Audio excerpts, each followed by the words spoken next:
Bonsoir à tous, ravi de vous retrouver pour ce nouveau numéro du Sky Echo, le magazine qui vous raconte les aventures économiques du territoire de Saint-Quentin en Yvelines. Pour cette édition, nous sommes au siège du groupe Airwell à Montigny-le-Bretonneux. Cette PME est spécialisée dans la fabrication de solutions thermiques et climatiques. Elle conçoit notamment des pompes à chaleur. Et dans un contexte d'inflation sur l'énergie, elle amplifie sa stratégie pour développer de nouvelles solutions innovantes. C'est ce que vous allez découvrir dans ce 49e numéro du Sky Echo. Avec une forte inflation et une nécessité de maîtriser la consommation, spécialistes de l'énergie et pouvoirs publics se mobilisent auprès des entreprises. Basé à Montigny-le-Bretonneux, le groupe Airwell propose des solutions innovantes pour maîtriser la consommation d'énergie, une activité de plus en plus en développement. Une semaine énergie et entreprise organisée par Saint-Quentin en Yvelines du 21 au 25 novembre. Plusieurs rendez-vous se sont tenus à destination des entreprises au Ski Cube, des réunions d'information dans un contexte d'inflation sur les produits énergétiques qui peuvent mettre en difficulté le tissu économique.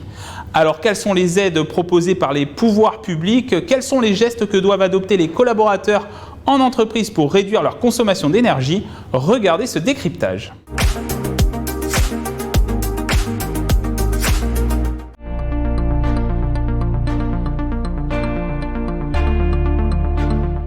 Xavier Delaporte, entrepreneur sur le territoire, dirigeant des Green Consulting et par ailleurs directeur du Club Climat Énergie de Saint-Quentin en Yvelines.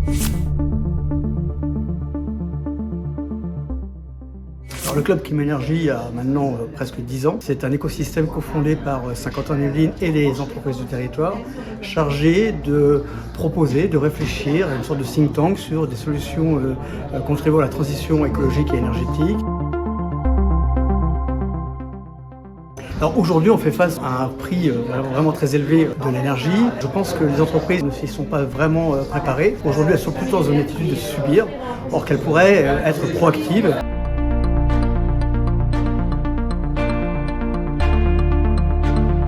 C'est là les premières actions que nous devons mener, que les entreprises doivent mener.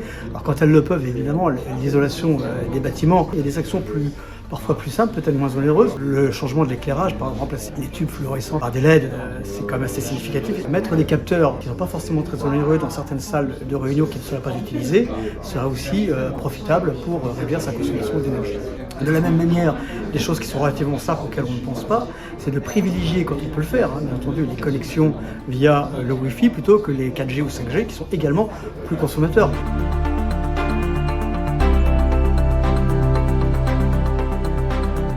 Anne Failly, directrice générale adjointe en charge du développement économique et du Smart Territoire à Saint-Quentin en Yvelines.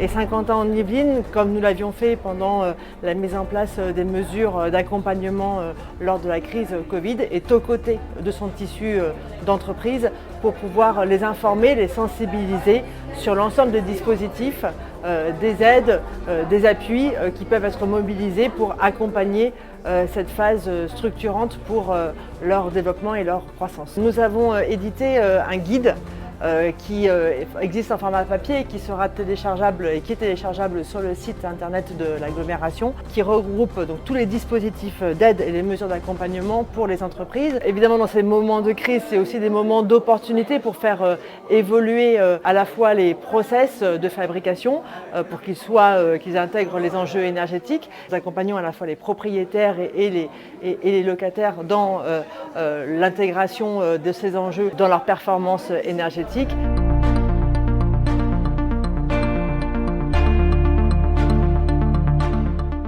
Installé à Saint-Quentin-en-Yvelines depuis les années 70, d'abord à Guyancourt, puis depuis 2017 à Montigny-le-Bretonneux, le groupe Airwell emploie 75 collaborateurs. Cette société réalise plus de 50 millions d'euros de chiffre d'affaires à travers 80 pays dans le monde.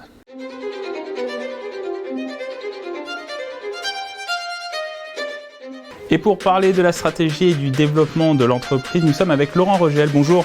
Bonjour, enchanté.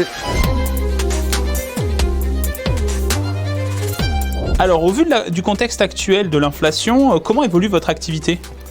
Comme vous pouvez l'imaginer très fortement, on est sur le métier de l'offre de la rénovation énergétique, donc fabricant historique de pompes à chaleur. fabricant et développeur de solutions globales dans l'efficacité énergétique. Donc on est sur une croissance d'environ 30 à 35% sur un marché qui croît déjà, lui, d'une vingtaine de pourcents par an. Et on arrive depuis déjà quelques années à performer un petit peu plus que le marché suite aux solutions innovantes qu'on a pu développer depuis quelques années. On voit inflation, réchauffement climatique. Quelles solutions vous proposez face à ces problématiques-là? Alors on est clairement sur ces thèmes-là. On est sur une volonté de partir du besoin du client final, de ne pas proposer les solutions innovantes, les plus innovantes et les plus compliquées à installer qui en deviennent des usines à SAV. Donc on est vraiment dans l'approche solution client final pour lui permettre d'atteindre de manière réelle l'efficacité énergétique. Donc on a des solutions pour la partie résidentielle, pour le marché des particuliers et pour la partie tertiaire, pour le marché plus industriel.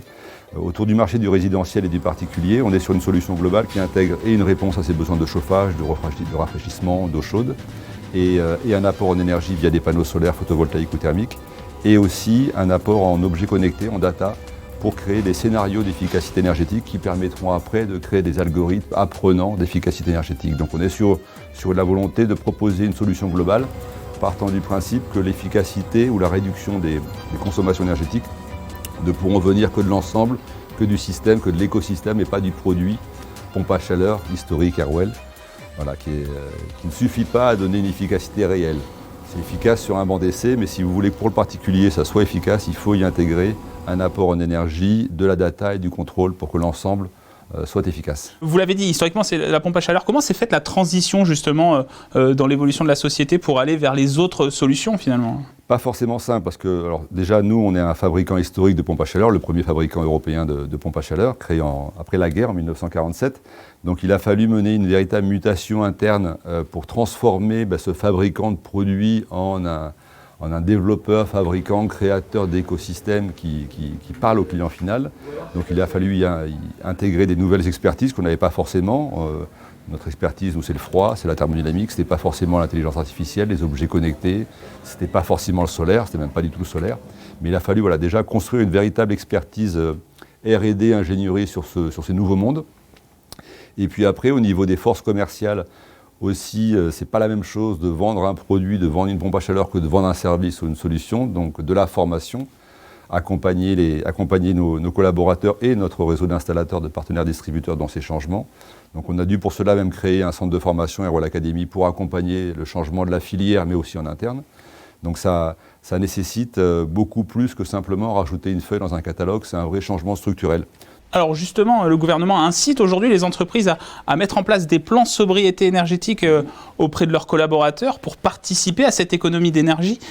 Comment ça se passe chez vous, qui êtes pleinement engagé dans ce métier-là? Tout à fait. Alors, ce n'est pas forcément le cordonnier le mieux chaussé, peut-être, mais parce qu'on essaie d'avoir un niveau un petit peu en amont pour créer quelque chose et s'engager sur les résultats. Donc, on a créé une offre qu'on appelle l'EASY, une offre commerciale avec des multiples partenaires qui permet d'aller de l'audit énergétique à un plan de recommandation et de sobriété énergétique, à la mise en place de ce plan de recommandation par l'installation des produits, tout financé sous forme de leasing énergétique. L'idée étant que le leasing, la mensualité de vos frais d'investissement soit payée par l'économie d'énergie générée par la mise en place de ce système.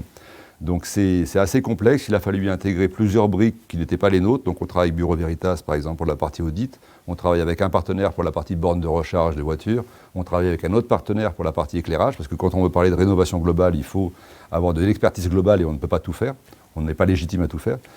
Et on a donc à travers notre développement, on a voulu prouver l'efficacité réelle de nos solutions. Donc le siège à Saint-Quentin-en-Yvelines, à Montigny, participera à partir de l'année prochaine au championnat de France de l'efficacité énergétique, justement pour en faire un bâtiment témoin et montrer que nos solutions apportent de réels résultats.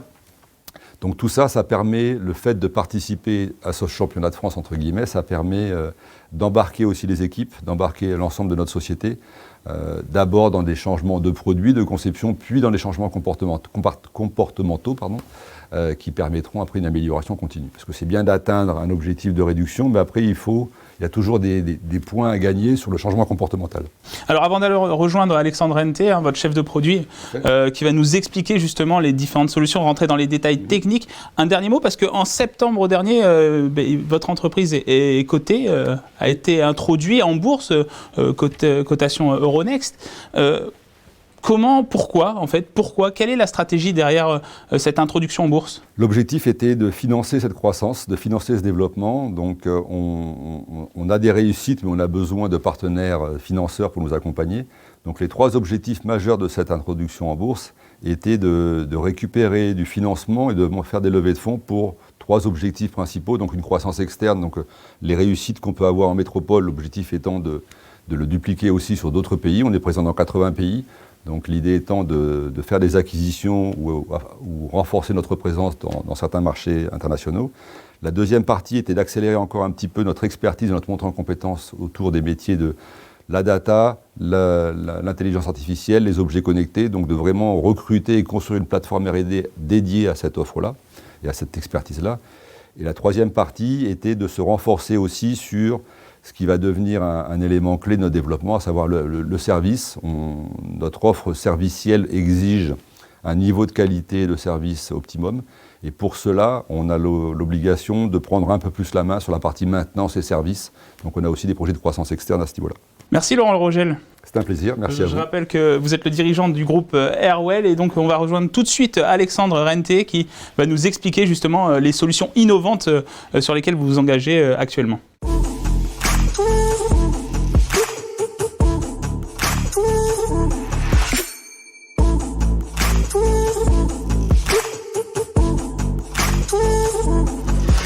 C'est un outil en cours de développement au sein du groupe Airwell, l'intelligence artificielle. Et pour en parler, nous sommes avec Alexandre Rente. Bonjour. Bonjour.